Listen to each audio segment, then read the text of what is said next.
मेरा नाम है हरिया, मैं काम करता हूँ बहुत बढ़िया, खाता हूँ खाना और रोज गाता हूँ गाना। अरे यार, आज तो बहुत देर हो गई। इस खतरनाक जंगल को देखकर तो मेरे हाथ पैर ठंडे हो गए हैं। अगर मैं वक्त पर गांव नहीं पहुंचा तो मालिक बहुत नाराज हो जाएंगे। तभी हरिया को एक आवाज सुनाई देती है। सुनिए हरु जी। अरे, ये आवाज किसने दी? तभी हरिया को सामने कुछ दूर एक औरत खड़ी दिखाई देती है।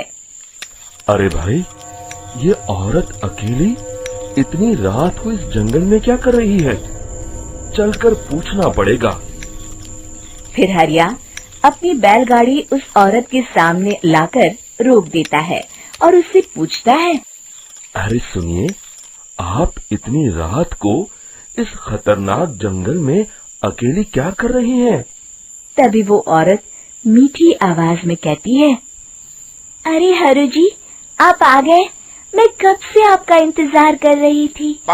वैसे तो यहाँ से काफी लोग गुजर चुके हैं, लेकिन मैं खास आपका इंतजार कर रही थी। अच्छा, तुम सच कह रही हो? मुझे तो यकीन नहीं हो रहा है। वो क्या है ना, आज तक किसी ने मुझसे इतने प्यार से बात नहीं की। हाँ हाँ हरु जी, मैं सच कह रही हूँ। अब देर मत करिए और जल्दी से मुझे मेरे घर तक छोड़ दीजिए। हाँ हाँ, कौन सी बड़ी बात है, अभी छोड़ देता हूँ। आप मेरे पीछे बैलगाड़ी में बैठ जाइए और मुझे रास्ता बताते चलिए। फिर वो औरत हरिया की बैलगाड़ी में बैठ जाती है और हरिया बैलगाड़ी हाँकता हुआ आगे चल पड़ता है। फिर उस औरत के बताए हुए रास्ते पर चलते चलते हरिया बैलगाड़ी लेकर एक काली गुफा के आगे आकर रुक जाता है। हरिया उस औरत से पूछता है। हाँ देवी जी, आपका घर कहाँ है? यहाँ तो एक गुफा के अलावा और कुछ नहीं है।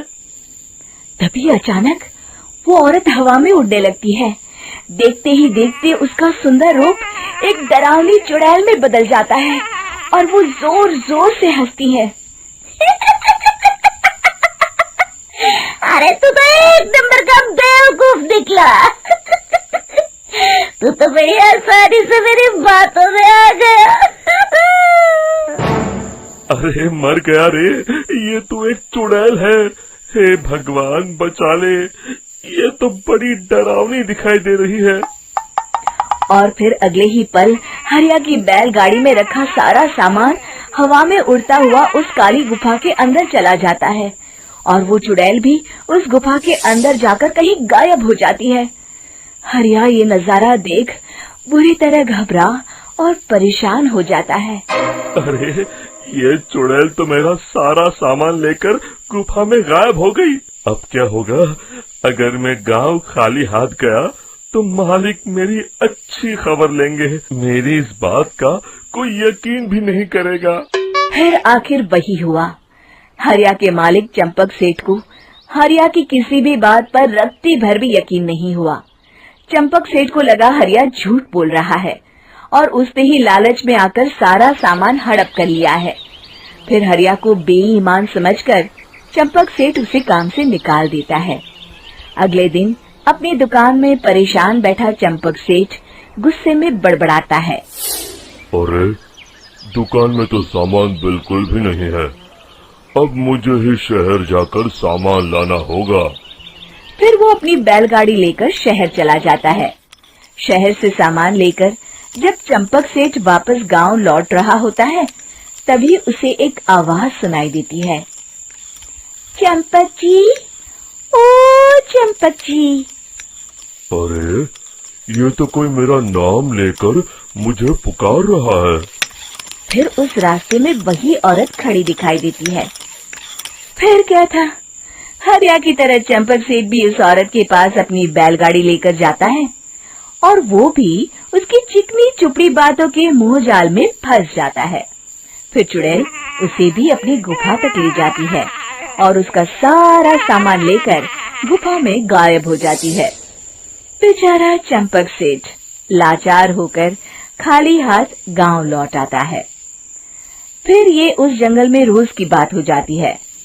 जो कोई भी शहर से कुछ लेकर गांव की तरफ लौटता, वो चुड़ैल उसे बेवकूफ बनाकर उसका सारा सामान लेकर गुफा में गायब हो जाती। एक दिन हरिया एक लकड़हारे को उसी जंगल की तरफ जाते हुए देखता है। फिर हरिया उसे रोकते हुए कहता है, अरे भाई, क्यों अपनी मौत को दावत दे रहे हो? मेरी बात मानो, आगे जंगल में मत जाओ, वहाँ एक बड़ी भयानक चुड़ैल रहती है। लकड़हारा हरिया की बातों को नजरअंदाज करते हुए कहता है, अरे भाई, मुझे पहले ही बहुत देर हो चुकी है, मुझे जाने दो भाई। शाम तक लकड़ियाँ काट कर शहर के बाजार में बेचना है। तुम अपनी ये कहानी किसी फुर्सत में बैठे इंसान को सुनाओ, मैं तो चला। इतना कहकर लकड़हारा वहाँ से आगे जंगल की तरफ चला जाता है। फिर अगले दिन गांव के मुखिया के घर के बाहर बहुत सारे लोग जमा हो जाते हैं। तभी हाथ में कुल्हाड़ी लिए खड़ा लकड़हारा कहता है, अरे मुखिया जी, अब आप ही हमें बचाइए उस जंगल वाली चुड़ैल से। हमारा सारा काम तो शहर से ही होता है। अरे मुखिया जी, उस चुड़ैल की वजह से तो मैं पूरी तरह बर्बाद हो गया हूँ। हम सबको मिलकर उस चुड़ैल का कोई इलाज करना पड़ेगा। तभी भीड़ में खड़ा बीरा कहता है, आप लोग चिंता मत करिए, कल से वो चुड़ैल किसी को नहीं लूट पाएगी। मेरे पास एक बहुत अच्छी तरकीब है। तभी चंपक सेठ उसका मजाक उड़ाते हुए कहता है, अरे तेरा नाम वीरा है तो क्या हुआ? तूने अभी उस चुड़ैल को देखा नहीं है? जाकर अपना काम कर, बड़ा आया। तब मुखिया जी कहते हैं, नहीं नहीं चंपक सेठ, मुझे लगता है हमें इस लड़के को एक मौका देना चाहिए। फिर सभी गांव वाले मुखिया जी की बातों से सहमत हो जाते हैं और वीरा शाम को एक बैलगाड़ी में कुछ सामान लादकर उस जंगल की ओर चल देता है। वीरा, ओ वीरा, कहाँ जा रहा है? तभी वीरा मुड़ के देखता है, वही चुड़ैल एक औरत के रूप में खड़ी है। अरे बहन जी, मैं आपको ही ढूंढ रहा था। देखिए, मैं आपके लिए क्या लाया हूँ। है?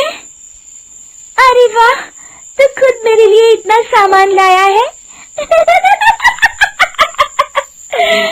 तू ही अकेला गांव में समझदार है। जरा देखो, मैं भी खोल के, बड़े भूख लगी है। जैसे ही चुड़ैल उस सामान पर से कपड़ा हटाती है, एक भगवान शिव की तेज रोशनी उसके अंदर मूर्ति से निकलती है और चुड़ैल अपने असली रूप में आकर जलने लगती है। अरे मैं जल रही हूँ, बचाओ! बचाओ! ओम नमः शिवाय! मर गई मैं! देखते ही देखते वो चुड़ैल राख के साथ उड़ जाती है और सभी गांव वाले भी वहां जाते हैं। शिक्षा बुराई पे सदा अच्छाई की ही जीत होती है।